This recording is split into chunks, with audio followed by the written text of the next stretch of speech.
Kelly with the steal and bucket. Wow! Alors, je vais mettre juste pour Pauline et après on sera bon. Tac. Salut Pauline, est-ce que tu nous entends? Salut Pauline. Et ouais, je vous entends. Ok, super. Normalement, dans le chat, vous devez entendre Pauline, si tout se passe bien. Vous m'entendez? Vous voyez là? Ouais. Hop, voilà, c'est bon. Parfait. Écoute, désolé pour le retard, Pauline. C'était un petit peu compliqué de mon côté.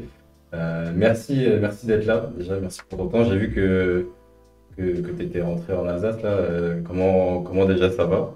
Et ouais, c'est le petit break de Noël qui va faire du bien, je suppose. Ouais, bah déjà, salut tout le monde et merci d'avoir pensé à moi pour l'invitation. C'est cool, ça fait plaisir. Ouais, je suis rentrée en Alsace, à Kaisersberg, dans mon village. Donc, bah écoute, ça se passe super bien. Petit marché de Noël, petit vin chaud, petite bretzel, petit bredala, enfin voilà quoi, nickel. Course comme il se doit, quoi. La classique. Ouais.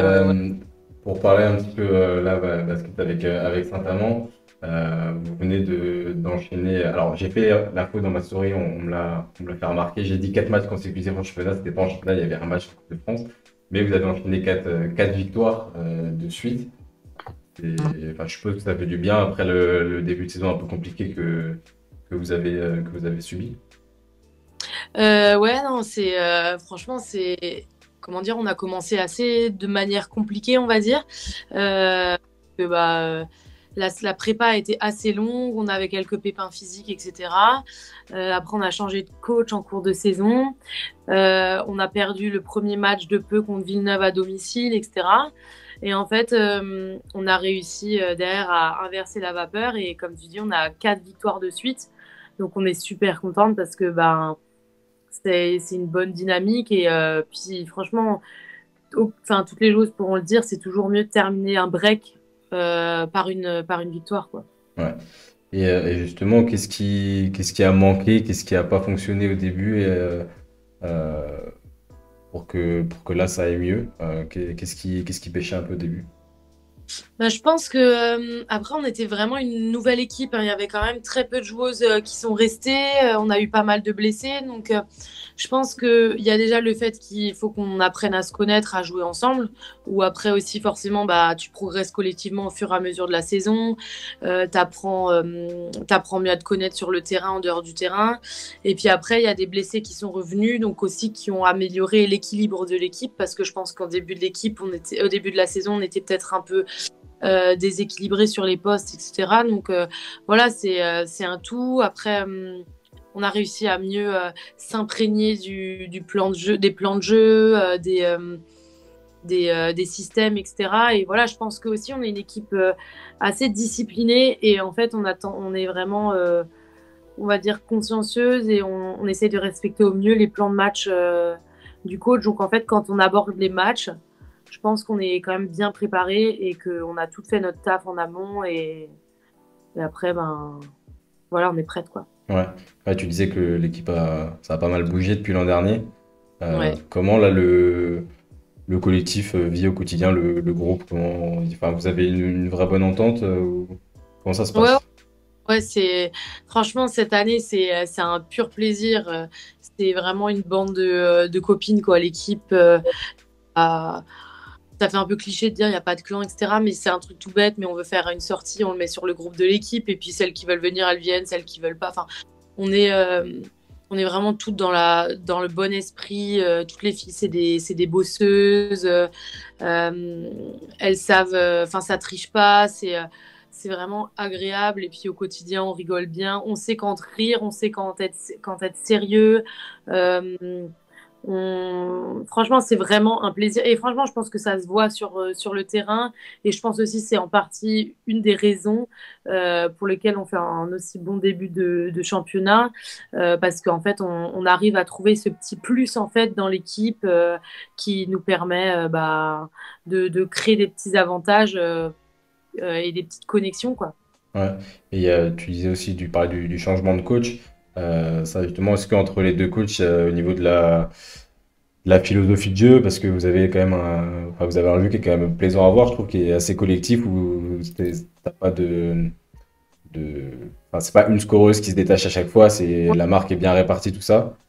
Mm. Euh, est-ce que dans la manière d'approcher les choses par le coach, c'est vraiment différent par rapport à Philippe Mesdag, ou est-ce que c'est des choses un peu similaires, mais il y a eu peut-être un déclic à un moment? Mm.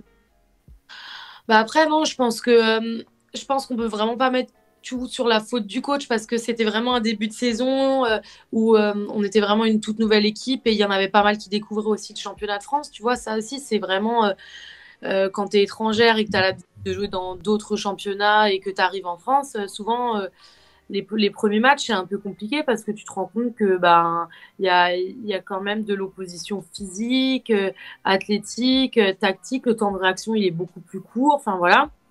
Donc il y a ça. Et après, non, Philippe, il était aussi très bien. C'était un très bon manager.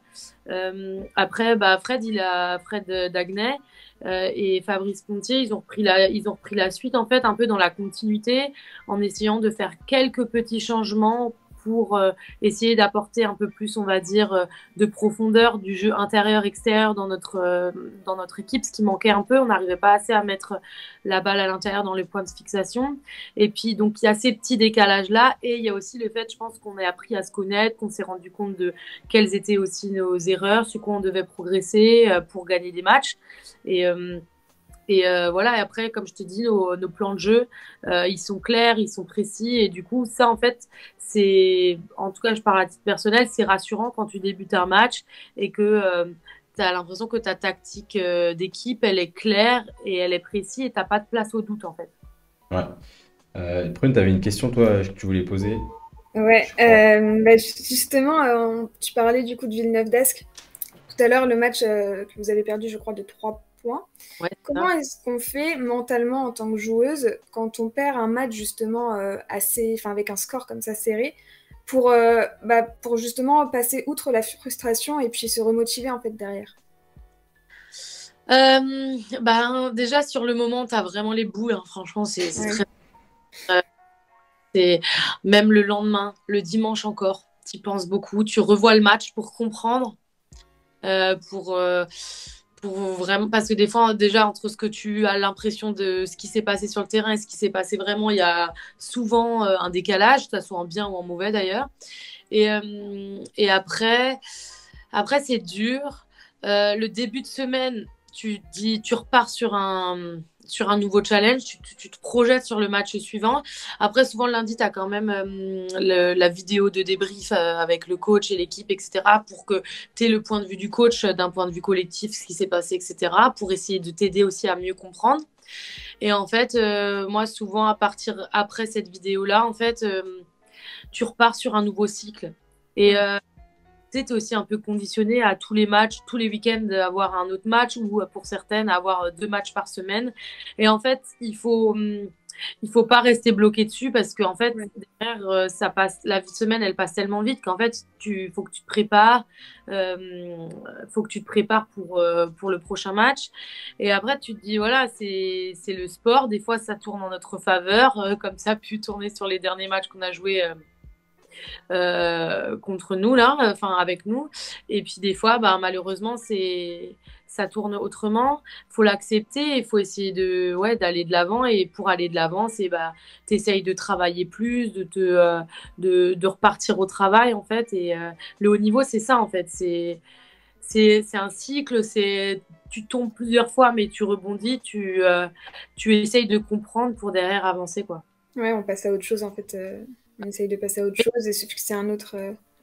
Sans oublier, parce que tu peux parler, par exemple, tu vois, le match de Villeneuve d'Ascq, dans l'équipe, on en reparle encore de temps en temps. Ouais, Et en fait, on se dit plus, ce match, en fait, il doit nous servir de leçon, tu vois. d'accord. C'est un peu cliché, mais tu vois, c'est vrai, pour le coup, c'est Ouais. vraiment le cas. Quand tu comprends pourquoi tu as perdu de peu, tu essayes de dire, bah, ok, ça fait chier, ça fait mal, c'est dur, c'est peut-être même injuste, mais en fait, derrière, tu dis, ok, mais pourquoi? Et ben, ok, ça, il faut pas qu'on réitère comme erreur, tu vois. Ok. En fait. Moi, j'en profite pour rebondir parce que dans le chat de l'émission, on a qui pose des questions. Et il y a plusieurs. Je vais essayer de faire tout en une question parce qu'il y a trois questions qui se regroupent. Là, vous avez fait une grosse remontada face à Charnay. Il y a Giuseppe qui demandait dans quel état d'esprit tu étais avant le match, justement face à Charnay, face à ton ancienne équipe. Et aussi, quel était le discours du coach à la mi-temps et dans quel état d'esprit vous êtes quand vous êtes à -22.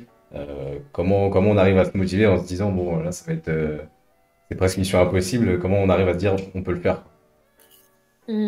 Alors, déjà, je vais répondre alors à la question de comment je me suis préparée pour ce match. Ce match-là, forcément, j'avais envie de le gagner, hein, forcément, comme tous les matchs. Mais dedans, voilà, Charnay, c'est un concurrent, c'est un match à gagner, on va dire, pour le maintien, forcément. Mais pourquoi pas voir plus haut? On en parlera peut-être après, j'en sais rien. Mais voilà. Et en fait, comment je l'aborde, bah, en fait, j'essaye de le banaliser comme un match comme un autre. Donc, toute la semaine, c'est les mêmes routines, c'est voilà, concentré sur le travail, etc. Et, euh, et en fait, j'essaye de me dire que je me repose sur l'équipe, en fait, comment on va jouer tactiquement en attaque, en défense, sur le plan de jeu, en fait, sur les choses qu'on contrôle. Et que, en gros, après, bah, c'est c'est pas en jouant simple, tout simplement, que en fait, je vais essayer de réussir à aider l'équipe. Après, bah, en attaque, contre ce match-là, j'ai pas fait un bon match. Hein, j'ai pas été à droite. Et du coup, c'était un peu frustrant, forcément. Mais après, voilà, c'est la force aussi de notre équipe. C'est que bon, je pense que j'ai pas apporté vraiment en attaque, mais en défense, par contre, je me suis pas arrêtée à, voilà, je score pas, bah, fait chier. Et puis non, en fait, j'ai continué, je me suis battue, j'ai essayé de me battre pour mes coéquipières et pour le club et en apportant bah, mon énergie en défense. Donc voilà. Et puis ensuite, la deuxième question sur comment ça a été dans le discours d'avant-match. Le discours d'avant-match a été d'apprendre de ce qui s'est passé par rapport à Tarbes, dans le sens où on a eu un petit peu la pression, on a plus pensé à la victoire ou à la peur de perdre plutôt qu'à jouer tout simplement au basket. Donc, on a rappelé bien sûr tout ce qui était les bases tactiques de notre plan de jeu. Et derrière, le coach, il a vraiment insisté sur le fait de, voilà, on a 40 minutes à fond et on rentre et on est en vacances et on a un break de 10 jours. Et si en fait on veut valider notre état, enfin notre dynamique, et pourquoi pas aller voir, ok, maintenir, mais pourquoi pas aller voir plus haut. C'est ce genre de match à gagner en fait. Parce que oui, on a gagné 3 matchs à domicile, mais si on veut, pourquoi pas viser plus haut, faut aussi gagner à l'extérieur. Donc voilà, on sait ce qu'on vaut, on sait que ce qu'on a chacune à faire, il faut qu'on croit en nous et que la suite, si on respecte le plan de match, et ben ça le fera. Donc voilà, et qui voulait voir des Warriors sur le terrain. Ouais, ouais, parce qu'en plus, ça, c'est les matchs un peu. Enfin, c'est les matchs à prendre, quoi. Quand c'est les équipes enfin, quand ça se joue en bas de tableau, ça joue souvent à 1 ou 2 victoires. C'est des victoires qui sont vraiment importantes à prendre pour la suite de la saison. Parce que, bon, contre les gros cylindrés, tu sais que tu vas aller tenter peut-être un exploit, mais tu sais que tu pars pas favori d'avance. Alors que là, c'est vraiment. Les deux peuvent gagner. Et à chaque fois, tu parlais de viser plus haut. Les objectifs là, de cette saison, c'est quoi avec certainement que ce soit pour toi personnellement et puis pour le club? Bah alors, collectivement, pour le club, c'est forcément d'essayer d'acquérir le maintien le plus rapidement possible. Et en fonction de ça, pourquoi pas, voilà, le reste, c'est bonus et essayer d'aller au-dessus. Donc voilà, après, on sait que la saison, elle est encore longue, mais voilà, on s'interdit rien. Et puis moi, à titre personnel, c'est la première, enfin, j'ai joué en fait dans les équipes qui visent le maintien. Et là, en fait, c'est la première saison où je suis dans une équipe, on va dire, qui se fixe pas de limite et qui veut viser au-dessus. Donc moi, j'ai des responsabilités cette année en tant que capitaine dans l'équipe et en tant que meneuse. Donc moi, c'est essayer d'apporter au maximum à l'équipe bah, en dehors du terrain par mon leadership. Et puis après, on verra. Mais moi, comment dire, je suis une bosseuse. J'essaye de, comment dire, d'apporter un max à l'équipe pour qu'en fait, à la fin, on puisse gagner. Parce que je pars du principe que plus on va gagner, plus on va faire des surprises, etc. En fait, plus aussi individuellement, forcément, ça va payer pour moi. Oui, puis ça vous Donc, met en confiance d'engranger les victoires et de se dire bah, pourquoi pas aller chercher un gros coup comme vous l'avez fait à Montpellier, comme vous l'avez fait en Coupe de France contre La Roche notamment. Exact. Et moi j'avais une question, alors enfin, du coup t'as un peu, je sais pas comment on peut le dire, mais euh, je vais te poser la question et tu verras ce que je veux dire. Oui, dans ton parcours, t'as connu la montée avec Landerneau de la LFB. Après, tu as fait une saison et demie à Charnay, c'est ça? Et Ouais, c'est t'es arrivé à Saint-Amand du coup en décembre 2020, si je dis pas de bêtises. c'est Et, ça.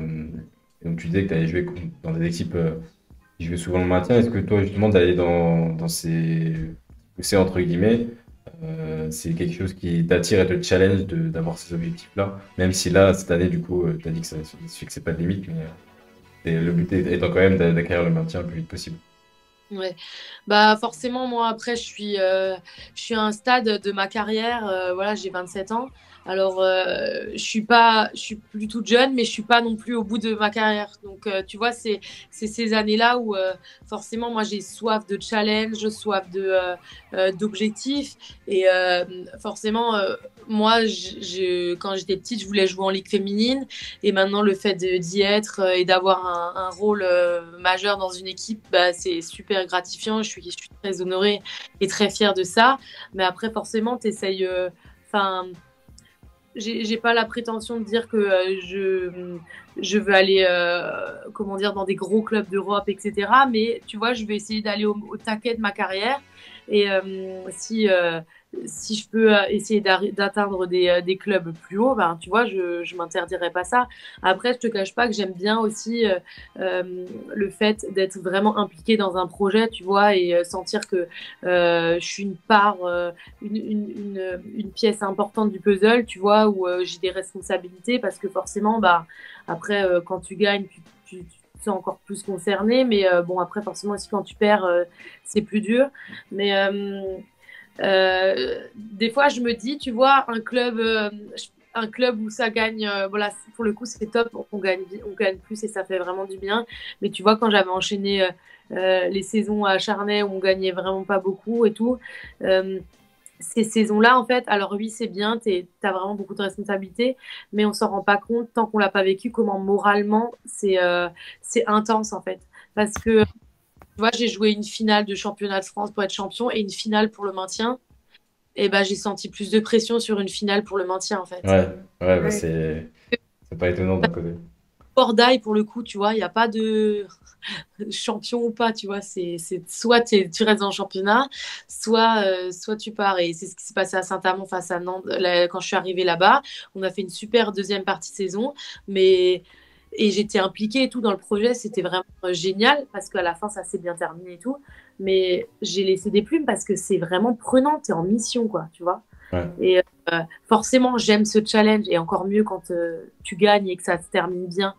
Mais, mais voilà, moi c'est ce que j'ai envie d'être, d'essayer de voir jusqu'où je peux aller, tu vois, et de rien m'interdire, en fait, tu vois. Ouais, d'atteindre ton plus haut potentiel, pas forcément le plus haut niveau, mais ton plus haut niveau et de Comme voir ce que tu peux joueuse, aller chercher pour pas avoir de regrets, quoi.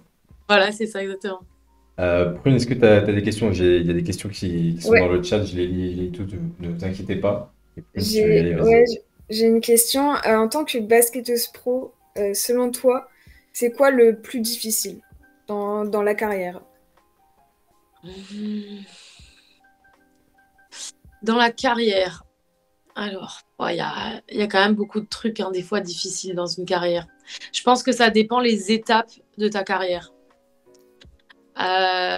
Quand tu commences, par exemple, quand tu es jeune, ce qui est le plus dur, et où je pense, moi, à titre personnel, où j'ai eu peut-être aussi du mal à faire la part des choses, c'est que quand tu es jeune, en fait, faut pas oublier que tes formateurs, les coachs, etc., ils auront toujours un avis subjectif sur une joueuse.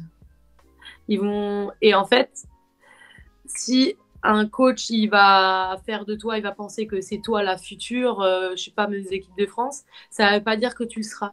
Et si un coach il pense que t'es pas capable d'aller en ligue féminine, ça veut pas dire que tu seras pas capable. Et en fait, moi, en étant jeune, bah, j'ai souvent pensé que les coachs, ils avaient la science, vraiment toute la science infuse et que ce qu'ils disaient, c'était vraiment vrai, quoi.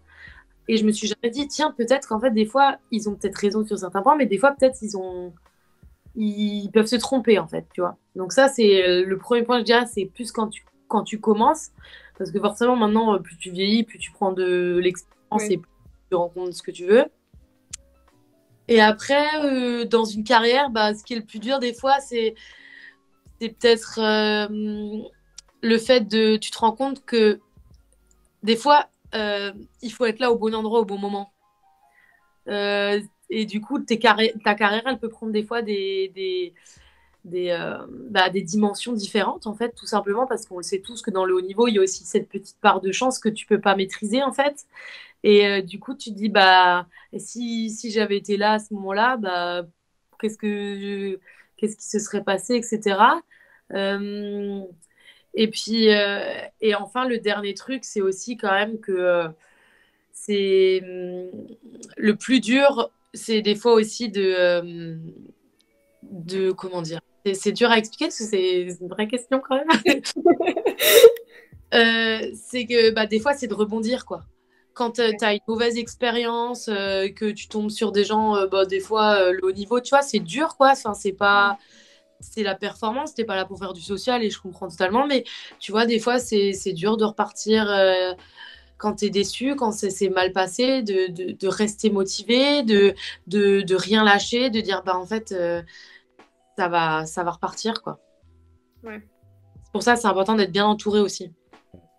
Ouais, bah, c'est ce qui revient souvent dans les discussions qu'on a eues, l'entourage, c'est important. Je prends un peu les questions du chat sur l'émission. Il y a Nicolito qui demande comment fais-tu pour décompresser l'été entre deux saisons? Bah, déjà, on part en vacances. Donc ça, déjà, ça aide bien, hein, quand tu tout ça, les potes, ça aide, tu décompresses. Non, mais moi, faut savoir que j'ai souvent du mal à décompresser parce que moi, qui dit vacances, dit euh, j'ai peur de prendre du poids, j'ai peur de perdre du poids. Moi, j'ai pas du tout la génétique. Je fais rien et je reviens et je suis la première à faire aux tests physiques. Parce que j'ai taffé tout l'été, quoi. Donc, donc forcément, il y a ce côté-là. Mais en fait, j'essaye de me dire, pour décompresser, en fait, et ben, ce qui me soulage, c'est continuer à faire du sport, mais le faire le matin. Et en fait, derrière, après, toute ta journée, ton sport, il est derrière toi. Et là, tu vois, tu profites, tu vois tes amis, tu changes d'air, tu te permets voilà, de faire des autres activités, des autres sports, de te vider la tête. Enfin, voilà, quoi. Ouais, tu pratiques d'autres sports l'été Ouais. Tu pratiques Voilà. quoi? On avait eu Hortense Limousin qui nous disait qu'elle faisait un petit peu L'escalade. et de tennis, je crois. Ouais, c'est ça. Ah, génial. Alors, qu'est-ce que je fais? Alors, je me suis déjà inscrite à un club d'athlétisme où j'ai fait du sprint pendant un mois. J'ai inscrit à un club d'escalade aussi où j'ai fait de l'escalade. Forcément, tiens. pas de logique. Après, je fais du kayak, j'ai fait de la natation, j'ai fait du paddle. Le paddle avec la raquette, hein. Ouais. Ah oui. J'ai fait du volley, du tennis aussi. Enfin bref, toutes les activités que des fois je peux faire. En général, je dis rarement non, quoi, parce que je suis curieux, je vais tenter d'autres trucs et tout. Donc voilà, quoi. Ouais, t'essaies de varier un peu varier les plaisirs pour changer d'air. Une question qui est revenue plusieurs fois, c'est qui la joueuse contre qui tu as le plus de mal à défendre, qui te donne le plus de fil à retordre? Contre qui c'est le plus dur de défendre?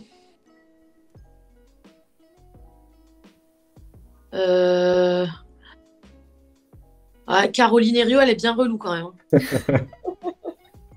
Parce que, et après, bon, t'as aussi quand même du Julie Allemand, on va pas se mentir, hein, quand même, qui est un gros dos. Mais ouais, c'est des filles, moi, je trouve, qui sont rapides, qui sont polyvalentes. Donc, tu vois, des fois, tu as des filles rapides, mais elles n'ont pas forcément un gros tir. Donc, tu peux, en fait, combler ça. Non, quand la fille, elle est rapide et qu'elle a un vrai tir, elle est vraiment dangereuse derrière la ligne et qu'elle peut faire top tir, 3 points et tout. Non, c'est pas mal. Iguera Vidé aussi. Iguera Vidé. Donc les deux à Villeneuve-d'Ascq, Ouais, c'est chaud. Ouais. ouais, elles sont. Puis Guéravidé, en plus de ça, c'est pas la fille la plus rapide, mais elle pue l'expérience, quoi. Enfin, c'est changement de rythme au bon moment quand tu t'y attends pas, vraie arme à 3 points, enfin capable un peu de tout faire, quoi, métronome de l'équipe. Donc voilà, j'ai resté deux. Et bah voilà, dans le chat, vous avez la réponse. Caroline Ariot, Julie Allemand et Sandra Guiravité. Ça fait un bon trio. Il y a une question marrante de Juliet qui dit est-ce que vous avez un jeu de société phare de l'équipe en déplacement et ou soirée? Eh ben non, même pas. Même pas. Non, non. euh, on n'est pas. On n'est pas trop jeu de société. Nous, en fait, on discute, hein, tout simplement. On est vraiment une équipe de bavardes où on discute de tout et de rien. Donc, on n'a pas de, non, on n'a pas de jeu de société. Désolé. Pas de jeu de société. On est quand même fun. Comment? On est quand même fun. Ouais. Moi, il y a une question que j'avais préparée au-delà du cadre vraiment de la LFB. J'ai vu que tu intervenais sur le camp qui est organisé par Léo Westermann et Nicolas Lang. Ouais. C'est la team Alsace. Euh, Euh, Est-ce que pour toi, c'est important de pouvoir transmettre aux jeunes et est-ce que tu interviens sur les garçons et sur les filles ou principalement sur les filles? alors, oui, j'adore transmettre aux jeunes. Et puis, il faut pas se mentir aussi, ce camp-là, c'est un moment où on est une semaine tous ensemble. On a un super groupe de coachs puis avec Nico et Léo, c'est des amis, donc on est vraiment tous contents de se retrouver. J'ai des anciens coachs que j'ai eu quand j'étais plus jeune aussi, donc voilà, et forcément il y a ça.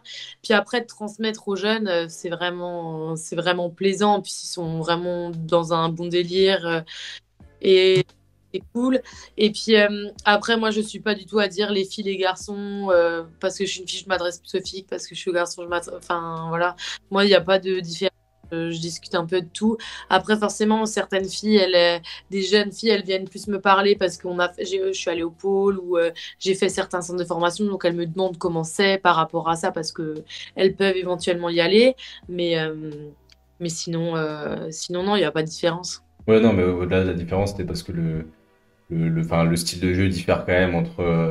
entre hommes et femmes, et c'était plutôt l'axe Ah oui, de la d'accord. question. Ah oui, il y a une question qu'on a posée à toutes les invités de l'émission. Est-ce que tu suis la WNBA?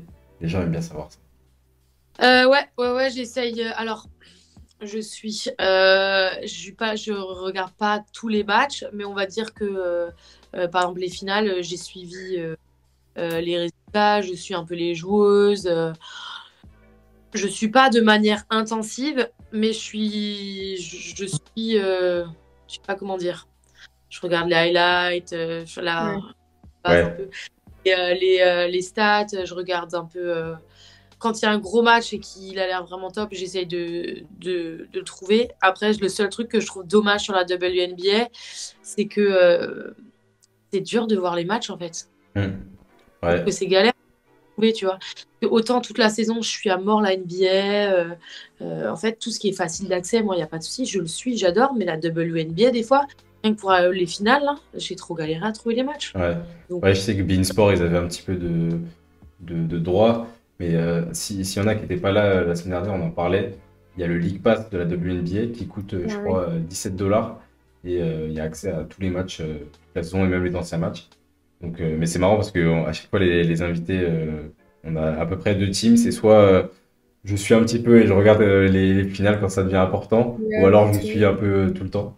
Donc, tu es plutôt dans la première team. abonné à certains comptes, donc forcément, ça me tient au courant de l'actualité de la WNBA. Mais après, je vais pas te mentir, au point de dire que je regarde les matchs de manière assidue, non. Non. Ouais. Et justement, tu parlais de la facilité d'accès.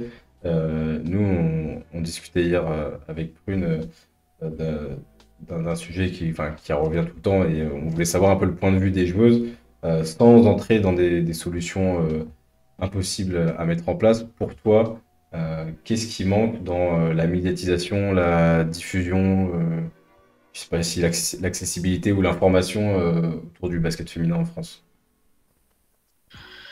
Bah déjà là, je trouve que déjà cette année, leur système de vidéo Huddle, c'est une catastrophe.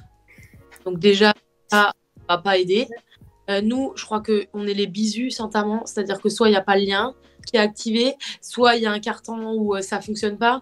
Donc en fait déjà, si, enfin non, si déjà ça fonctionne pas en fait, ça fonctionne pas de manière correcte et sûre la diffusion des matchs. Déjà ça, c'est pour moi c'est la base et c'est galère cette année. Donc ça, j'espère qu'ils vont essayer de remédier à ça, soit au cours de l'année, ce qui m'étonnerait, mais au moins la saison prochaine, parce que franchement, c'est pas possible. Et puis après, déjà le fait aussi, et après le fait que les équipes de France soient maintenant claires, je trouve que c'est génial. Ouais. En fait, avant c'était un canal, c'était une chaîne payante, etc. C'était compliqué. Donc, franchement, la Fédé là-dessus, ils ont assuré de réussir à trouver ce contrat-là pour rendre accessible plus facilement. Bah après, hein, les équipes de France, forcément, ça fait vendre, hein, forcément, l'identité. Tu vois, garder une même équipe, un peu, ça te permet en tant que jeune aussi de t'identifier à des joueuses. Tu vois, moi, je l'avais vu pendant une période au rugby où l'équipe de rugby, elle changeait tout le temps à chaque rassemblement et tu n'arrivais même plus, en fait, à t'identifier sur un joueur, quoi. Donc ça, c'est important. Et après, je sais que la Fédé a ce projet-là et c'est une bonne idée. C'est vraiment que la Ligue féminine de basket, ça soit une ligue de joueuses et que c'est un peu inspiré de la WNBA on a déjà ça un peu avec des filles qui créent des associations, qui ont des projets, etc. Mais que voilà, la ligue, elle appartienne aux joueuses un peu, quoi, vraiment. Et puis après, c'est un système global sur le sport en France féminin, quoi. Mais je trouve que ça s'améliore et j'espère que ça va encore plus continuer, quoi. C'est assez intéressant d'avoir ce point de vue-là parce que c'est vrai que au final, vous êtes les principales concernées et enfin, soit vous n'avez pas forcément le temps ou on vous donne pas les questions autour de ça, mais enfin, je trouve que c'est modèle. Et tu parlais du système de retransmission. Typiquement, la dernière journée, quand je mets des petites actions quand on parle des matchs et tout après dans l'émission, euh, je vois Saint-Amand, on fait le match et tout, mais je vois pas de lien pour regarder. C'est pas possible, il n'y a pas pu ne pas avoir de diffusion. Et en fait, s'il n'y avait aucun lien, il n'y avait rien du tout. Là, je crois que à Charnex, ça a été découpé en Ouais. deux. Ils ont vu -16 et je crois que le quatrième carton au final est revenu. Mais moi, en fait, donc il y a les supporters, donc ça c'est ok. Mais genre, je me mets juste à la place des parents, par exemple, qui sont aux États-Unis, ou là j'ai ma Suédoise, les parents ils ratent pas un match. C'est la seule fois où ils voient leur fille en vidéo. Pas les parents, mais ça doit tellement être frustrant, quoi. Alors oui, c'est une ou deux personnes sur je sais pas combien, mais quand même, quoi. Enfin, je veux dire, c'est la base. Et surtout que t'as Et des puis, fois, t'as des journées où tu vas avoir une diffusion qui est hyper propre avec des ralentis, des trucs, des barres de score et tout. Et t'arrives la semaine d'après sur la même salle et t'as rien, quoi. T'as juste un écran incrusté où tu vois rien du tout. Et ouais, c'est un peu compliqué et je suis d'accord avec ça. Mais c'est vrai que bon, le système qu'ils avaient avant, le Keymotion, c'était le plus efficace au final, mais je pense qu'il y a des raisons budgétaires là-dedans. Et, ouais. Non, puis même au niveau des supporters, hein, c'est la même chose. T'es là, t'attends un match. Enfin, moi, du ouais, coup, je suis pas c'est une équipe et t'es là, t'attends ton match et tout. Le samedi matin, t'es là, trop bien. Il y a match samedi soir et tout. Et puis au final, tu cliques sur le lien et puis tu vois que ça marche pas ou qu'il y a plein de problèmes et c'est super frustrant. ah, mais C'est c'est Franchement, clair. c'est vraiment frustrant, Et quoi. je crois qu'en fait, je crois qu'ils ont changé de système pour pouvoir dégager du budget pour qu'il y ait des prods plus enfin, quali sur les clubs ponctuellement. Sauf que au final, tu proposes un truc qui est bien et après tu retournes dans un truc Mm. qui est vraiment pas top. Donc autant que ça reste constant et moyen tout le temps, mais au moins il y a une diffusion qui est Après, propre et qui s'arrête. je pense que ils sont pas non plus butés, tu vois. C'est-à-dire que je pense qu'ils se sont rendus compte que là, cette année, c'était un peu un bordel, que ça buguait, etc. Je pense ils sont pas bêtes, quoi. Enfin, ils voient comment ça se passe, que l'année Ouais. prochaine, ça va changer. C'est juste que des fois, après, ouais, tu fais des tests, malheureusement, ça fonctionne pas, et puis voilà. Ouais. Mm. Et il y avait une question aussi on avait une question un peu débat il y a 2 semaines, on parlait du fait de délocaliser tous les gros événements à Paris, dans le basket féminin. Est-ce que toi, enfin, quel est ton point de vue là-dessus? Nous, les avis étaient un peu divergents entre, bon, c'est vrai que par exemple sur la Coupe de France, tu peux ramener un peu du public, des garçons en amont, mais par exemple un match des champions, tu le mets à Paris, mais ok, c'est central, mais il y a pas d'équipe de basket à Paris, tu vois. Donc, et c'est quoi ton point de vue sur ça? Euh, alors, moi, j'ai l'impression que le basket féminin, il fonctionne énormément dans les villes à taille humaine. Parce qu'en Ouais. fait, dans les grosses villes, le basket féminin, il est trop en concurrence avec d'autres choses. Ça peut être le cinéma, le théâtre, le match de foot, le match, enfin, tous Mm. les autres sports. Et quand tu es dans des villes où bah, t'as un peu moins de choix, on va dire, c'est là où c'est vraiment, euh, où ça change vraiment, où tu as vraiment plus d'enthousiasme à travers le club, auprès des clubs. Après, ils avaient fait l'Open, ce qui en soi n'était pas une mauvaise formule. Donc, c'était une fois de faire du basket sur Paris. Après, ce moment, c'était un peu un système, ça fait longtemps qu'ils faisaient ça. Mais, et du coup, je trouve que c'était un système un peu qui s'essoufflait. Mais par contre, tu vois, moi, je trouve qu'ils devraient trop essayer de faire un All-Star. Eh ben, alors ça, c'est génial, Ah parce que bah tiens. nous, ça, c'est Bah un peu notre tiens. projet, tu vois. On était là, on milite, on se dit, mais il y a trop de choses à faire avec un All-Star. Enfin, et vous méritez ça, tu vois.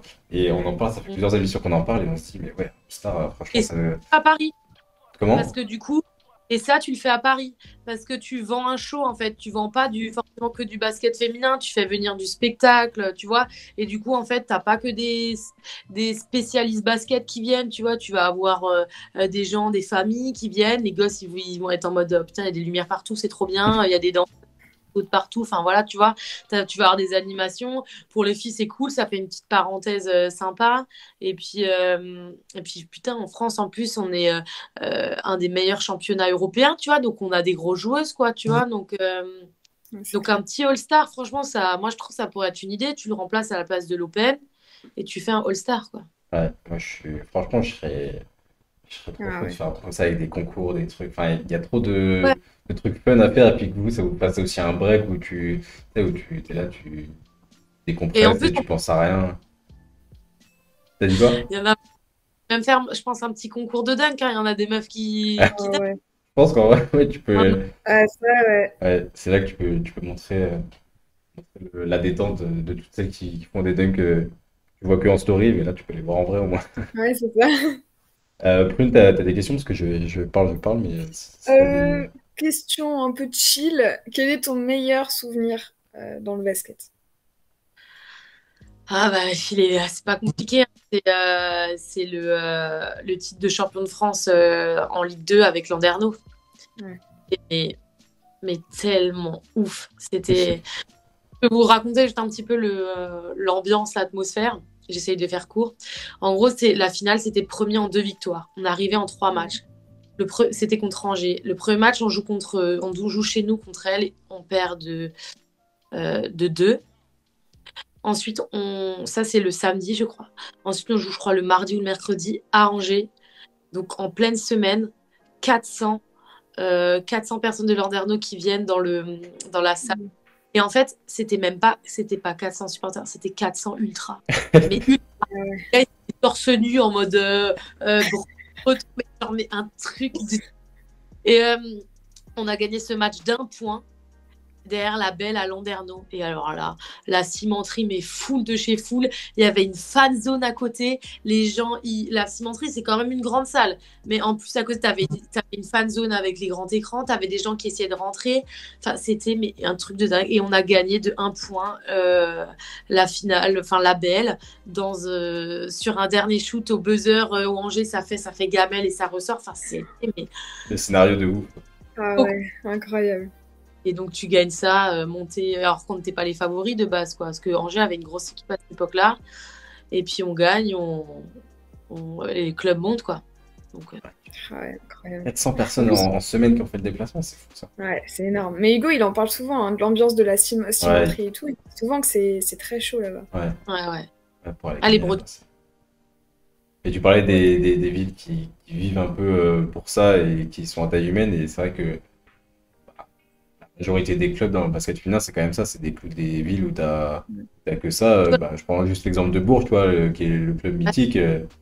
La ville, enfin, t'as que ça en sport qui est à très haut niveau et tu vois l'enceinte qu'elles ont et tout. Tu C'est vois, c'est un truc de Charleville, fou. Grosse Arena. Charleville, t'as pas tellement de concurrence, tu vois. C'est, non, non, enfin, moi, c'est mon avis sur le sujet. C'est plus la ville, elle est grande, plus c'est dur de développer du basket féminin, quoi. Si t'as trop de concurrence. Ouais. Mm. Il y a Juillet qui dit j'ai eu envie de pleurer sur ce titre, je suis en juin. Voilà. Pauline, tu as fait du mal à. Ah ouais. L'ambiance était folle. Ouais. Question. Parce qu'il y en a beaucoup. Ah, celle-là était pas mal. As-tu des routines de handball ou d'autres routines d'ailleurs qui t'ont été données par des entraîneurs et que tu gardes, qui t'ont été données il y a longtemps et que tu gardes encore maintenant? Ouais, ouais, ouais, j'ai des petites routines de dribble que j'ai eues, que je garde. Après, j'essaye d'alterner parce que pour moi, en fait, quand tu refais tout le temps la même, en fait, au final, tu progresses plus, tu es dans ta zone de confort. Et c'est quelque chose que tu maîtrises, quoi. Donc, j'essaye quand même de varier, mais il y a, il y a des exos que j'ai gardés, ouais, bien évidemment. Ouais. Autre question qui revient souvent dans l'émission, ton top 5 all-time de joueuses, ce serait qui? Oh là là, les genres de questions que je déteste. Parce que t'en as trop ou Mais parce que c'est super dur de trouver là comme ça sur le moment, parce qu'après, faut trouver, il y a certaines caractéristiques propres. Et après, tu dis quoi? Tu dis la WNBA, tu dis étrangère que française. Ah, punaise, non, franchement, je vais mettre trop longtemps. L'émission, elle va mettre tout le monde. Mais j'y réfléchirai. Et, si une fois tu m'invites, je vous referai. Mais c'est bon, honnêtement, on refera une émission spéciale Réfléchir. le Ouais, 5 de Pauline Littard. ouais, c'est ça. Émission spéciale. Et au moins, après, une fois, tu auras la réponse. Et si on te repose la question, bah, tu pourras répondre. ouais. Non, parce qu'en fait, tu vois, je vais te dire ça. Et en fait, après, l'émission sera finie. Mais moi, je vais encore cogiter à mon top 5. Ouais. Et du coup, je vais pas du tout être d'accord, en fait, au final. Et je vais en oublier. Et ça va me saouler. Je pourrai pas revenir sur les autres. Donc, je vais d'abord bien réfléchir, tu vois. Euh, Moi, j'ai une petite dernière question. Si tu n'avais pas été basketteuse, est-ce qu'il y a un métier que tu aurais aimé faire ou dans lequel tu te vois déjà peut-être en après-carrière, même si tu as encore le temps? Est-ce que tu as déjà pensé à ça? Ouais.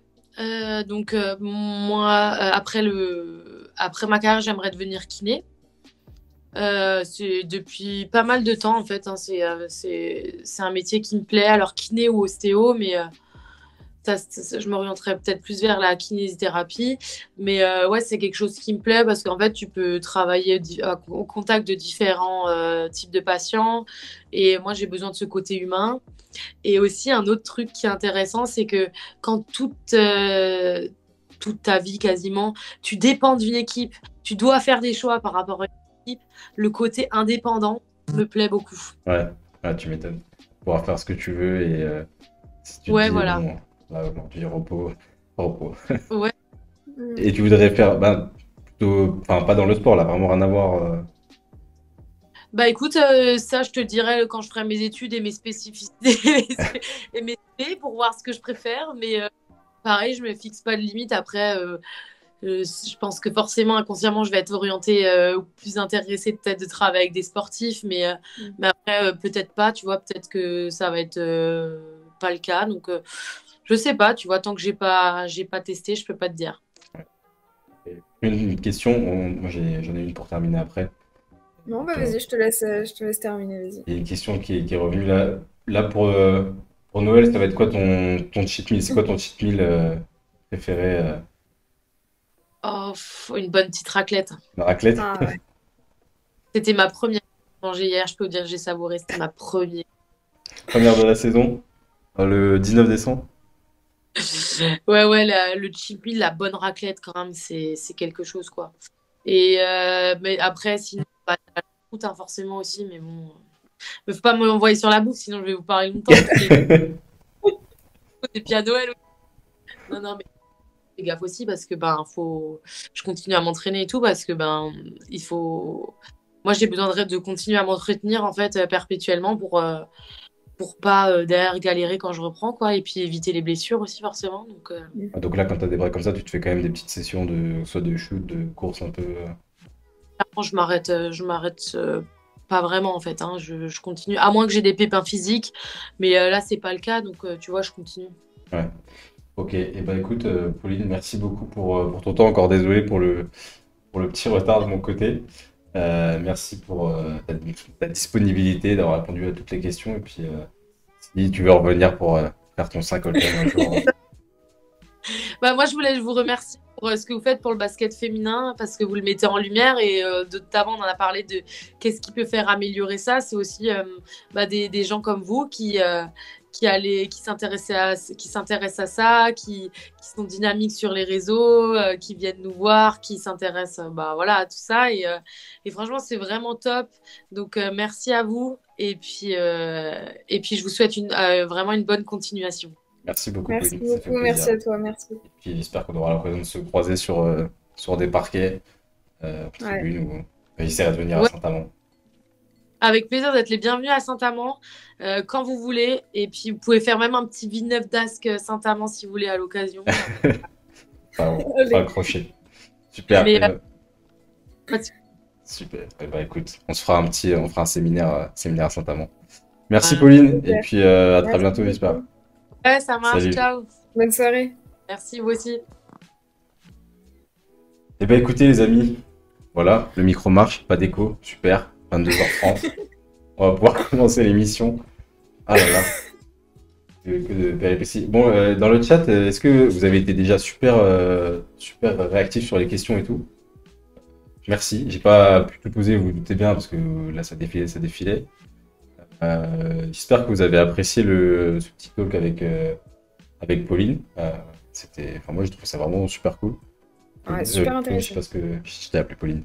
Je sais pas ce que t'en penses. Ah, ça va. Franchement, je te pardonne. Non. Mais non, franchement, c'était vraiment plaisant de Mm. voir, puis d'avoir son point de vue sur toutes ces questions-là.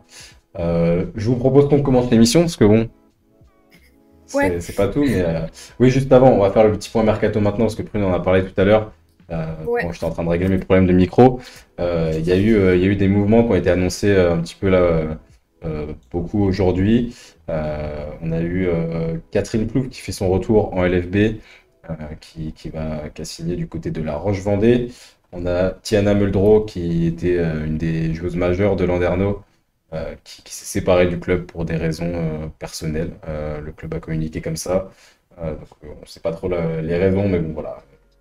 Elle se sépare d'une de leurs joueuses majeures. On a Gillian Harmon qui a disputé son dernier match avec Villeneuve d'Ascq samedi et qui va du côté de Basketland pour remplacer Clarissa Dos Santos qui est blessée jusqu'à la fin de la saison. On a son prénom, c'était de Villeneuve d'Ascq. C'est qui arrive. Son nom de famille, c'est Malachenko, je sais, mais j'ai plus son prénom. Olesia, je crois. Olesia, enfin, je crois que c'est ça. Olesia Malachenko qui arrive pour remplacer Gillian Harmon aussi. À Villeneuve d'Ascq, on a eu et on a peut-être Zoé Wadou qui devrait revenir en France. Certaines rumeurs l'annoncent du côté de la Bourgogne, on verra ce qu'il en est. Il y a Franck qui dit Lexi Brown risque de quitter Charnay et qu'elle ne reviendra pas en janvier. Voilà, les deux derniers messages, c'est ça. Alors peut-être que Zoé Wadou prendra sa place. Magali Mendy aussi qui part de Charleville, qui retourne à Girona. Un petit peu pour les mouvements. Peut-être que Zoé Wadou ira à Charnay à la place de Lexi Brown. Lexi Brown qui en tout cas aura marqué la LFB de son empreinte le peu de temps où elle aura fait si elle part en janvier, parce que elle a fait quand même des perfs vraiment colossales. Ah ouais. Là encore, ce samedi, là, bon, vous allez voir dans les perfs, mais Ouais, on va en parler. elle a fait du très très lourd. On commence tout de suite. Prune, tu vas nous parler du match Tarbes BLMA qui a eu samedi. Ouais. Tarbes BLMA, du coup, donc Tarbes qui n'avait pas gagné depuis le 17 octobre en LFB et qui ont gagné du coup là contre le BLMA de 2 points. Donc à noter quand même quelques absences du côté du BLMA, donc absence de Sydney Wallace et de Catherine Plouffe du coup qui part à La Roche, on vient de le dire, en plus des absences de longue date, donc Anna Dabovic, Marie Mbouyamba et Diandra Chachwang. Donc c'est un match serré et vraiment bien disputé.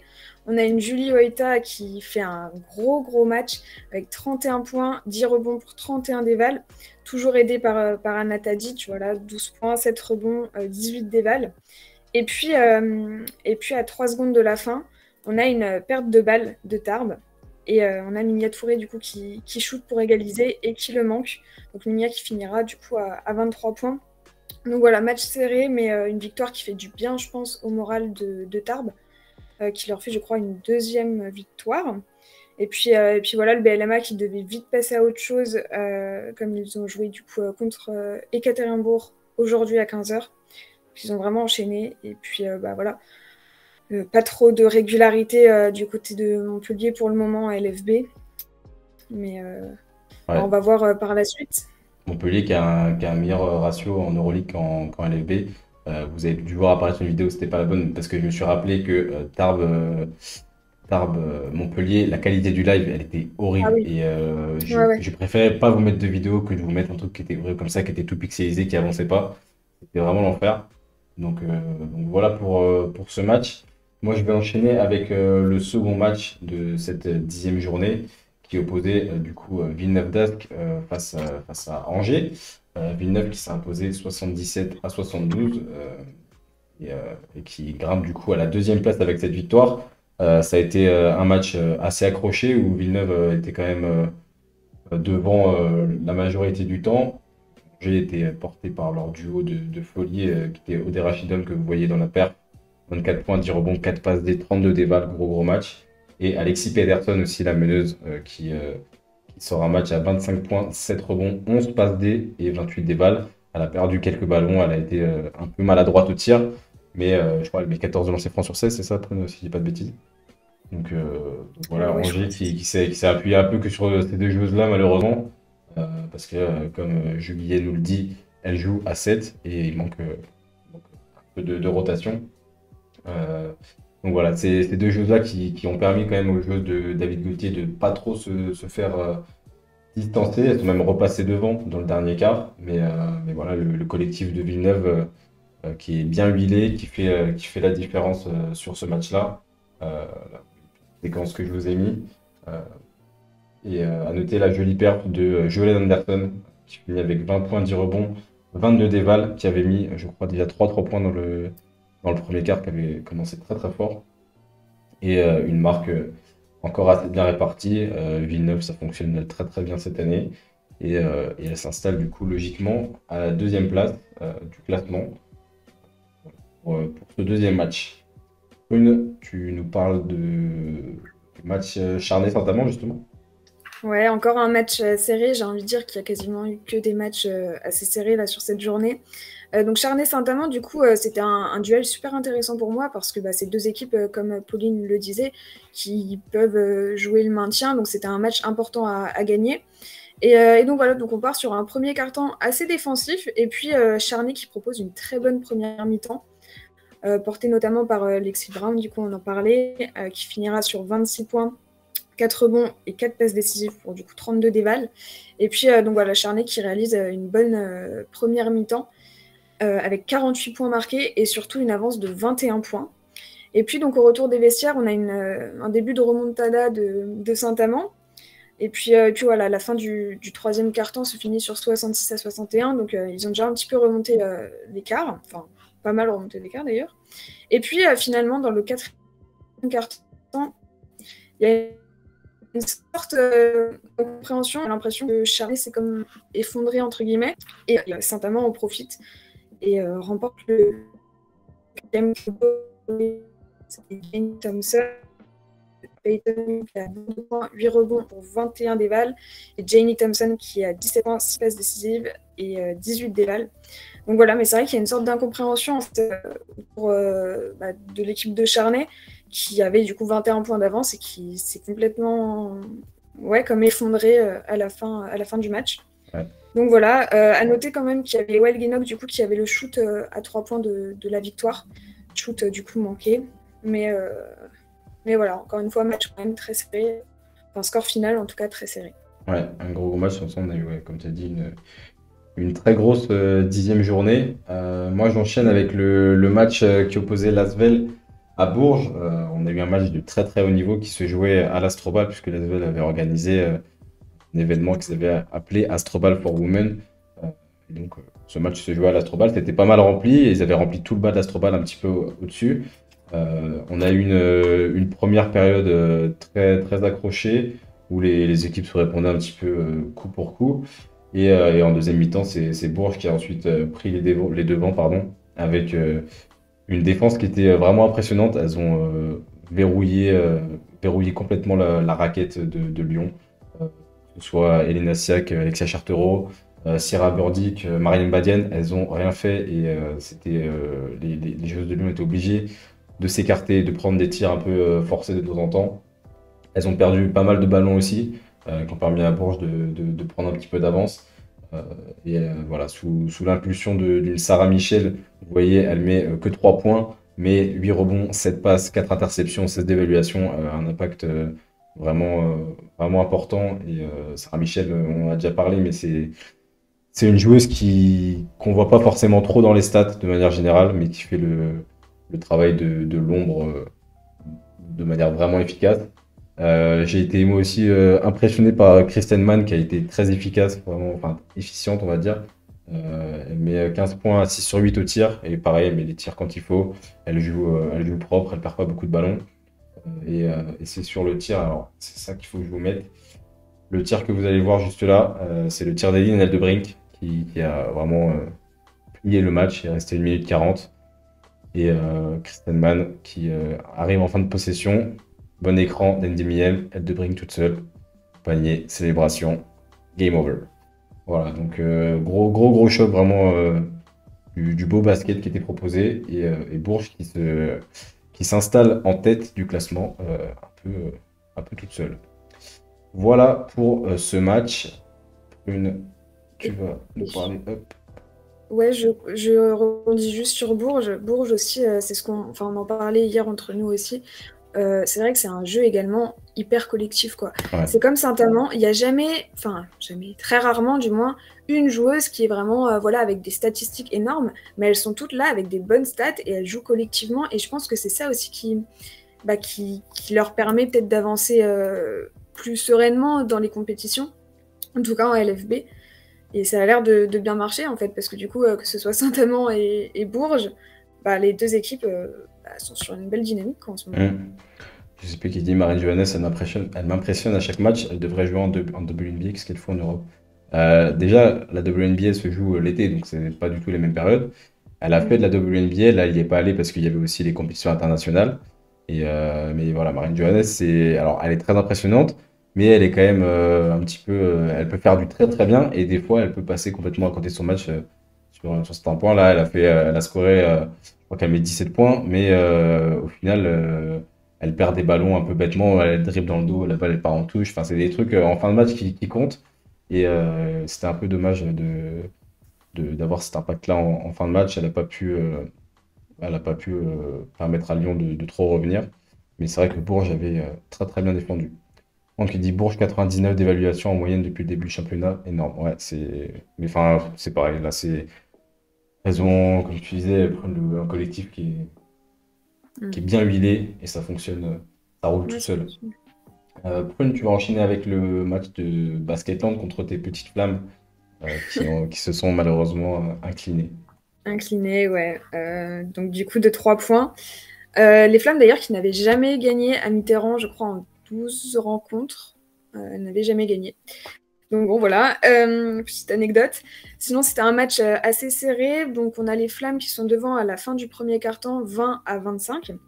Et puis c'est vrai qu'après, elles sont donc derrière pendant quasiment tout le reste du match. Le plus grand écart, je crois qu'on a quand même Basketland qui a plus 11 à un moment donné.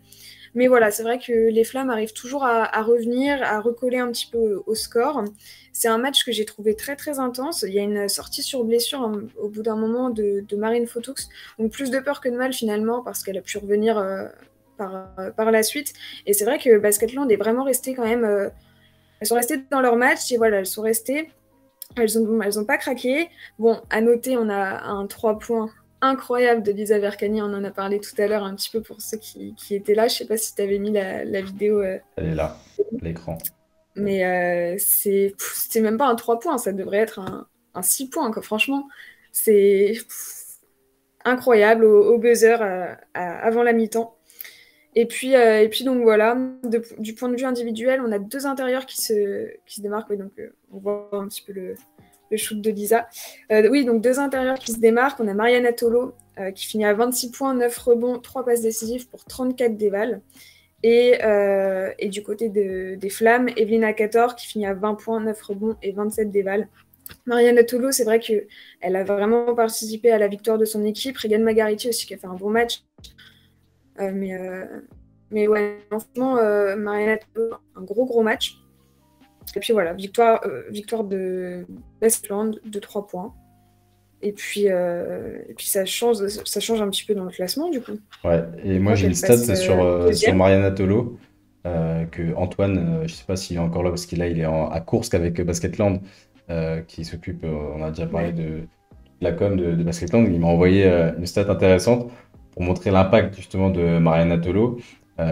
Quand elle fait un bon match, là, sa moyenne sur les 7 victoires qu'elles ont eues quand elle était là, c'est 13 points, 5 rebonds pour 16 dévals. Et quand elle passe à travers et qu'elle perd, c'est 3 points, 6 rebonds, 2 passes pour 6 dévals. Donc voilà, le lien. Si Mariana Tolo passe à travers son match, ça peut être une défaite. Si elle est dans un bon jour, c'est souvent une victoire. Donc vraiment un impact important pour une joueuse avec un gros CV. Mariana Tolo, c'est une pointure. Joueuse majeure de Basketland, hein, ouais, en ce moment. Complètement. Je finis avec le dernier match qui opposait du coup Landerneau à La Roche. C'était un match plutôt de bas de tableau du coup parce que les deux étaient plutôt dans fin de classement. 2 équipes en difficulté en ce moment avec un scénario qui se dessine assez vite. La Roche-Vendée qui a pris rapidement 10 points d'avance dans le premier quart-temps avec une Kalina Mosqueda-Lewis qui était en feu à 15 points dans le premier quart-temps à 3 sur 4 à 3 points. Landerneau qui avait un petit peu de mal au shoot, mais qui ne se sont pas laissés faire et qui sont revenus à 6 points avant l'entame du dernier quart-temps, sous l'impulsion d'Hortense Limousin qui a fait un très bon match. 15 points, 6 rebonds, 7 passes pour elle. Kalina Mosqueda-Lewis qui finit à 27 points, 3 rebonds, 2 passes au final et une Tiffany Clark des grands soirs, 26 points, 13 rebonds à 11 sur 13 au tir, 35 d'évaluation, qui a vraiment dominé les débats à l'intérieur et qui a fait très mal à Landerneau. Côté Landerneau, vous voyez Promizam Komara, 22 points, 7 rebonds, 5 passes D et 22 dévals. Etienne Abeldro qui du coup vient de se séparer de Landerneau, mais qui avait mis 15 points et 7 rebonds. Donc voilà pour ce match, ce dernier match de la 10e journée.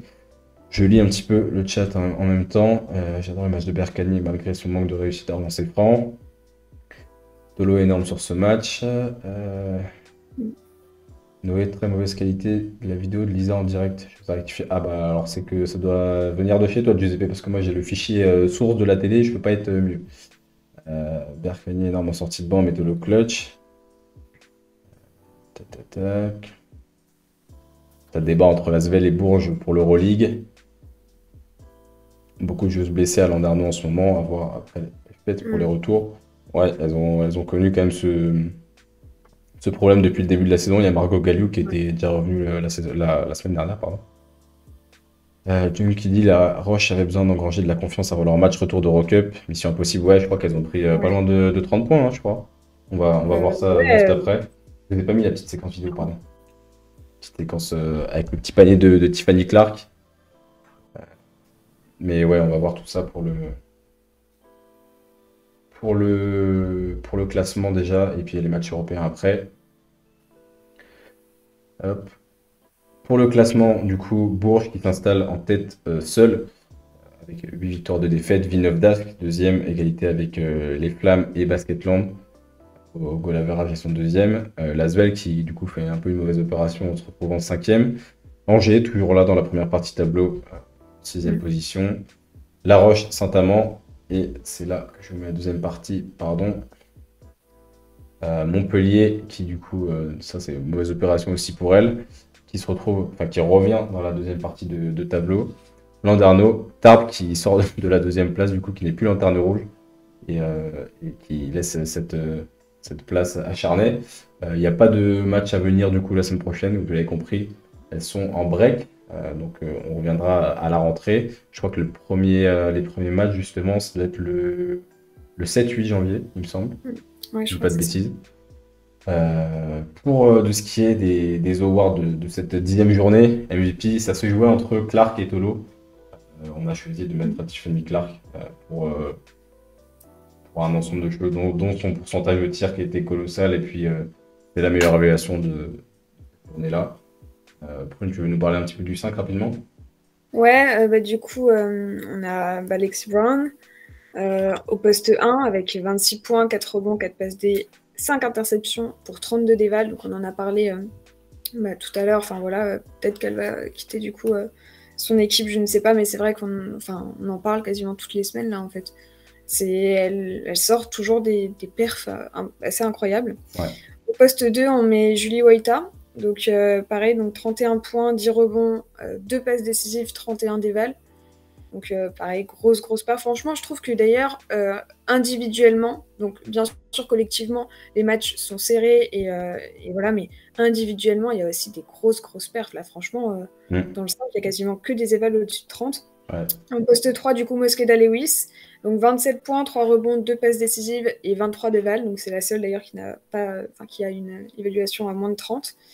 Mais voilà, avec son shoot toujours assez impressionnant.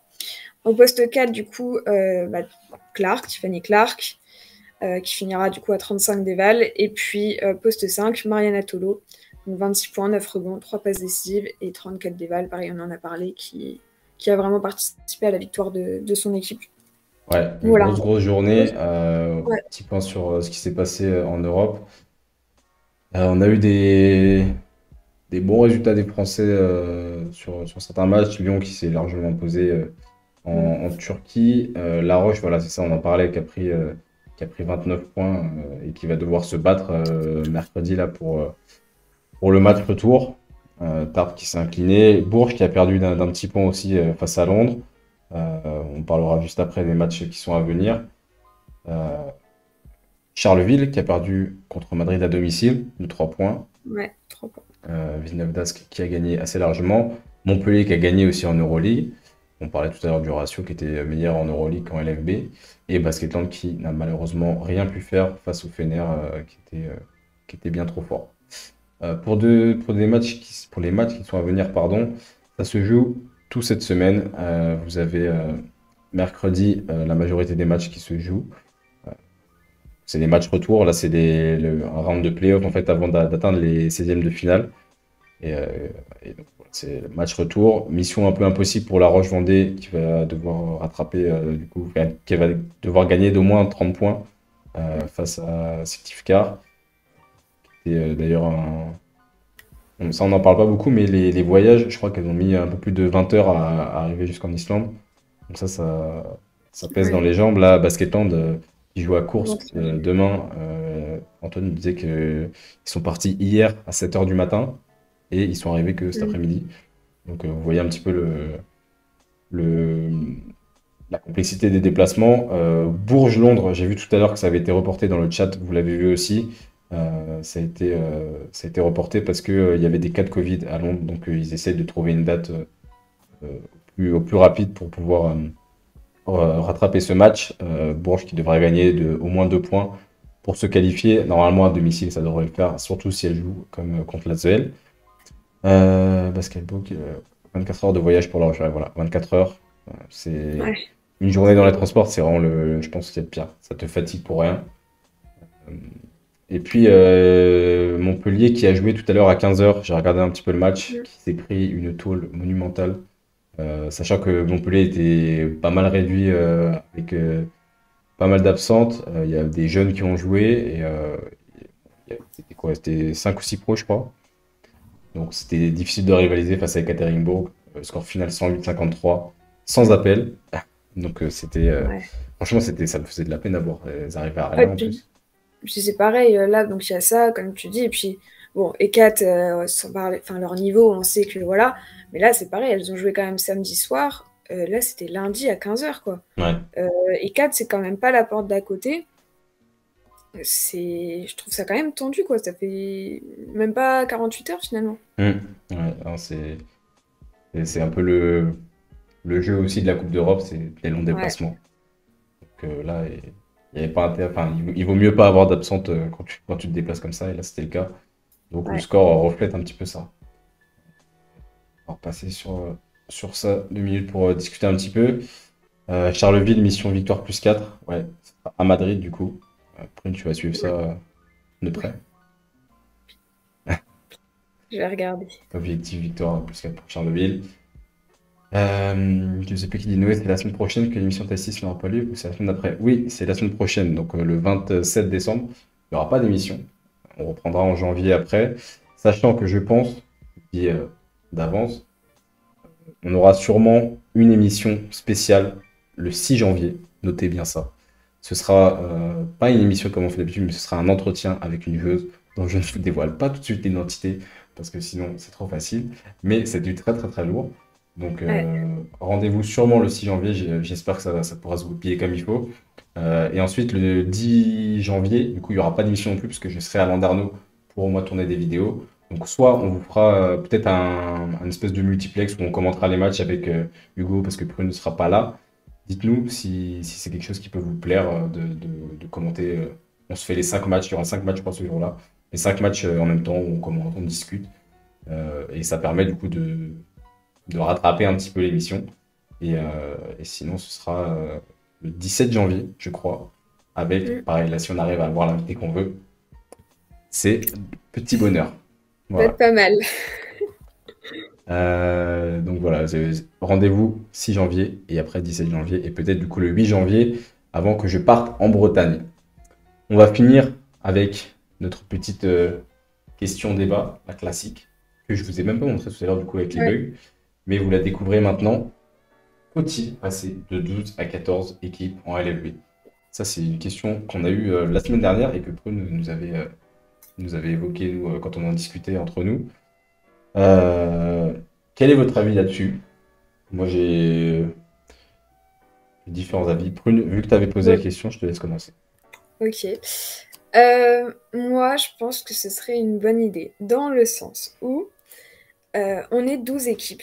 Et il faut savoir que là, du coup, la saison dernière, donc, le BLMA avait refusé de participer aux compétitions européennes. Et du coup, c'est l'équipe classée 9e, donc sachant qu'à partir enfin, quand tu es 9e, tu joues les playdowns, qui jouait une Coupe d'Europe. Il faut se dire que notre championnat est quand même tellement élevé qu'on a des équipes qui peuvent jouer à la fois finalement le maintien, la relégation et une Coupe d'Europe. Et je trouve ça assez incroyable. Et pour moi, ouais, là par exemple, quand je regarde le classement, quand je regarde le championnat, pour moi, il n'y a aucune équipe qui est en dessous des autres. Il n'y a aucune équipe qui, entre guillemets, mérite de se faire reléguer parce que personne ne mérite de se faire reléguer, mais il n'y a aucune équipe qui est en dessous du niveau en fait de LFB, quoi. Et pour moi, du coup, rajouter 2 équipes, bah, ça permettrait d'avoir un championnat différent. Je dis pas qu'il serait moins bien, ou voilà, mais je sais pas, je pense que ça rajouterait un petit peu du... Ouais, je sais pas, ça rajouterait quelque chose, et au final, on gagnerait peut-être aussi en qualité, je sais pas. Mais moi, je pense que ça peut être une bonne idée. Moi, j'ai deux avis là-dessus. Euh, le premier, c'est que tu rajoutes 2 équipes, ça veut dire que tu rajoutes des matchs aussi. Mm. Euh, et il faut savoir quand même que les saisons de basket féminin pour les joueuses, surtout celles qui partent, s'il y en a qui partent jouer en WNBA, elles ne s'arrêtent pas pourvu qu'il y ait une compétition internationale, il y a quand même beaucoup de matchs qui s'enchaînent, donc ça rajoute encore des matchs. Ouais, Ouais, il y a ce premier point-là. ça euh, c'est vrai. où, on le voit chez les garçons, t'as beaucoup d'équipes, t'as les Coupes d'Europe, t'as tout ça. Enfin, ça s'enchaîne déjà beaucoup et les gars, ils sont cramés. Là, si tu commences à faire ça chez les filles où ça joue en plus l'été, où elles s'arrêtent quasiment jamais, faut faire gaffe à pas tirer trop sur la corde non plus.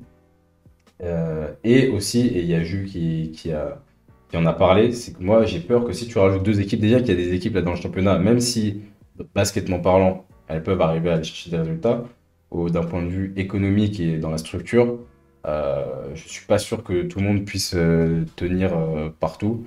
Et comme Jules l'a dit, le passage il a été fait parce que il y avait des équipes qui ne pouvaient pas justement assurer et tenir en LFB et économiquement parlant. Donc il y a aussi ce point-là qu'il y a à prendre en compte. Mm. Et je pense que je suis d'accord sur le fait qu'il faudrait des places au milieu en mode tu joues le maintien, t'as rien, t'as pas de Coupe d'Europe, mais Ouais, t'es tranquille, tu vois. c'est ça. Ça, je suis d'accord. Mais voilà.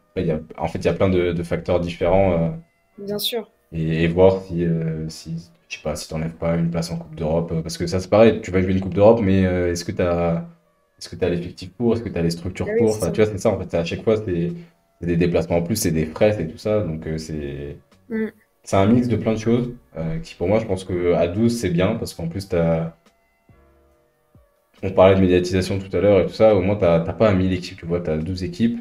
Tu peux t'intéresser, tu peux faire le tour un peu rapidement. Et ouais, je pense que là-dessus, voilà, financièrement, économiquement, il y en a qui pourraient pas Bien sûr. assurer. Qu'est-ce que ça dit dans le chat? Peut-être rester à 12 équipes, mais en faire descendre 2 en LF2. Et du coup, deux équipes qui montent. Ah, mais sur 12 ça fait une proportion qui est quand même beaucoup. Donc je pense qu'une descente, une montée, c'est bien.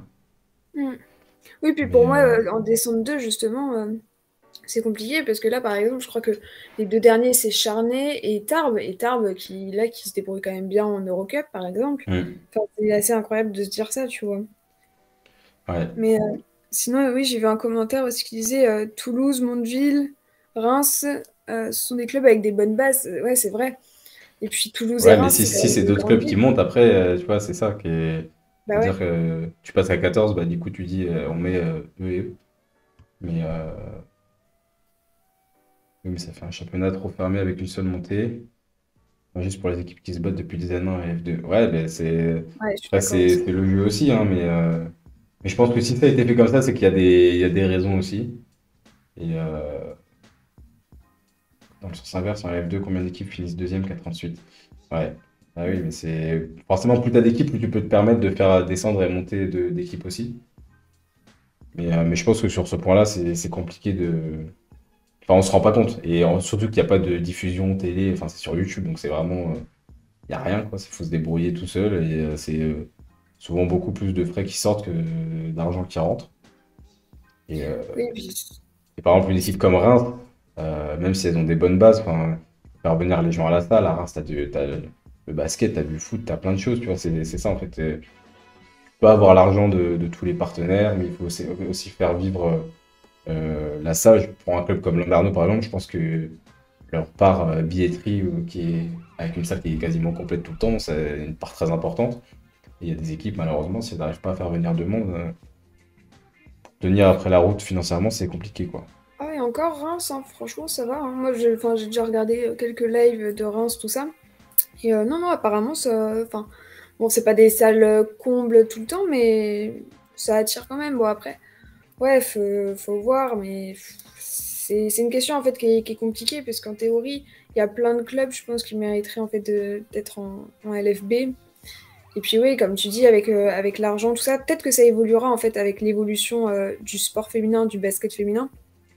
Et, euh, et ouais, peut-être que c'est grâce à ça qu'un jour, bon, on pourra passer à 14 équipes parce que les clubs auront plus de moyens et que plus de personnes s'intéresseront à tout ça. Puis voilà, mais c'est vrai que pour l'instant, bah, enfin, j'entends ce que tu dis, quoi. Non, mais c'est ça, et Jules et Jules disent dans le chat, les clubs se sont structurés depuis, et je suis bien d'accord avec ça, et c'est pour ça, je Mm. pense que si ça se fait, ça va se faire vraiment petit à petit, et une discussion qui rentrera dans les esprits au fur et à mesure, mais je pense il faudra bien prendre le temps de s'assurer que les clubs sont en capacité de tenir et que ça fera pas de comment dire, de mauvaises, expériences quoi, pour les clubs. Parce que comme disait Pauline tout à l'heure, sur un match de descente, je pense que tu as plus de pression parce qu'après, tu as tellement de trucs qui en découlent, qui s'effondrent, tu perds tes joueuses, tu dois retrouver. Enfin, c'est vraiment une spirale vraiment négative, quoi. Mm. Voilà, les conditions économiques, ouais, c'est ça. Tac, tac, tac. Mais la Fédé et la LFB font la sourde oreille apparemment. Bah ça, je sais pas trop. Je sais pas. Est-ce que je pense que ça manque de peut-être d'investissement de la Fédé. Après, ils ont quand même pas mal développé sur certains trucs, mais ils veulent développer le basket féminin. Alors, essayons de faire en sorte de le développer vraiment, quoi. Parce que ça manque de pas mal de choses. Ne serait-ce que je pense en communication, ouais, celui qui s'occupe du compte de la LFB, il est tout seul. C'est des trucs, ça me. Enfin, j'ai du mal à comprendre comment c'est possible et comment on peut vouloir que ça se développe parce que ça va pas se développer tout seul avec une personne, quoi. Mais bon, ça, c'est des choix qu'on ne maîtrise pas. On devrait prendre exemple sur le basket féminin en Espagne qui ont 16 équipes et qui eux aussi sont plus forts que nous au basket, il faut le dire. D'abord, il y a les Américaines qui jouent au basket, puis les Espagnols, puis nous, puis la France. Ouais, je ne sais pas si. Franchement, je pense que honnêtement, la France, en termes de. Il est pas mal. Ouais, on est vraiment pas mal, hein, en termes Ouais. d'homogénéité de championnat, on est pas mal. Ouais, puis 23h01. c'est deux jeux différents aussi. Le jeu en Ouais, Espagne et le jeu en France, c'est deux jeux complètement différents. ouais, carrément. Carrément, carrément, ça va beaucoup plus vite en Espagne, c'est flashy. Mm. Écoutez, les amis, on se retrouve avec le petit Père Noël. Petit 23h02. Je suis encore désolé hein, pour le souci de son, vraiment. Et je sais pas si c'est débloqué d'un coup. C'est vraiment le mystère. Donc, je ferai en sorte que pour 2022, zéro problème. Et que tout roule. Mais pourtant, on n'avait pas eu hein, encore. Tout marchait Non, marchait mais je te bien. dis, il faut qu'on soit tous les trois. Ouais, ça, faut qu'on soit tous Sinon, les ça ne trois et à marche tous pas. les trois, ça marche. Mm. Les amis, on va se quitter là-dessus, je pense. Merci d'avoir été encore super réactif dans le chat. Il y a eu je sais pas combien de messages là. Mais vous êtes au top et c'est bien de pouvoir s'appuyer sur vous parce que, comme je vous l'ai déjà dit, vous pensez à des trucs auxquels nous on pense pas forcément. Et du coup, ça nous permet de rebondir sur différentes choses, notamment avec les invités. Donc, ça, c'est super cool. Mm. Tu me tiens au courant bientôt de l'invité surprise du 6 janvier. Écoute, j'annoncerai ça le plus tôt possible parce qu'il faut que vous soyez prêts. Il faut que vous soyez prêts mentalement. Ouais. Et non, j'espère entre Noël et jour de l'an. Ou alors ce sera le 1er Cadeau de janvier Noël. pour la nouvelle année. On commence 2022 avec une bonne nouvelle. Et ouais, ça devrait être cool. Mais réservez votre 6 janvier, je pense qu'il se passera quelque chose de vraiment sympa. Titi Bastos qui dit le Twitch Prime pour 2022 aussi. Ouais, mon gars, ça va arriver. T'inquiète. Il me manque, je crois, un jour de stream et après, c'est bon. Peut-être je ferai un stream dans la semaine là, pour qu'on ait le Twitch Prime. Merci à tous. Je vous souhaite de très très bonnes fêtes. Et puis, Ouais, bonne fête à tous. on se revoit en 2022. Et à l'année prochaine. À l'année prochaine! Je déteste faire ça. Tu vas inviter que des Françaises ou aussi d'autres pays? Hein? Bonne question. Non, je pense qu'il y aura. J'aimerais bien avoir des Américaines et tout. Ou même, enfin, des Américaines, des étrangères. Euh, Est-ce que vous, le fait que ce soit en anglais, ce soit un problème? Sachant que nous, on peut faire la traduction d'art, mais du coup, ça peut faire peut-être un peu plus long si on fait la traduction à chaque fois. Mais si c'est pas un problème pour vous, on peut faire ça sans problème. Et moi, ça me plairait d'avoir aussi le point de vue des étrangères qui évoluent en France pour voir ce qu'elles pensent du championnat et voir comment elles se sont intégrées, comment ça se passe dans le club. Donc ouais, des étrangères, pourquoi pas. Mais là, pour 2022, les deux potentiels, ce sont des Françaises. Je dis ça. Et, euh, et après, c'est surprise. Tu parles anglais? Ouais, je parle anglais. Ah ouais, c'est important l'anglais. Moi, j'avoue qu'il faudra la traduction. On fera la traduction, pas de problème. Non, tu mets des sous-titres. Oui. En live, les sous-titres, c'est pas. Déjà que je galère à faire fonctionner un micro, alors si tu veux des sous-titres, je vais pas commencer à m'aventurer dans des trucs trop compliqués. Donc, on fera la traduction à l'oral comme à l'ancienne. Merci à tous. Bonne soirée tout le monde. Bonne fête. Et puis Ouais, bonne fête. Et à l'année prochaine. à l'année prochaine. Salut tout le monde. Ciao. Merci à tous.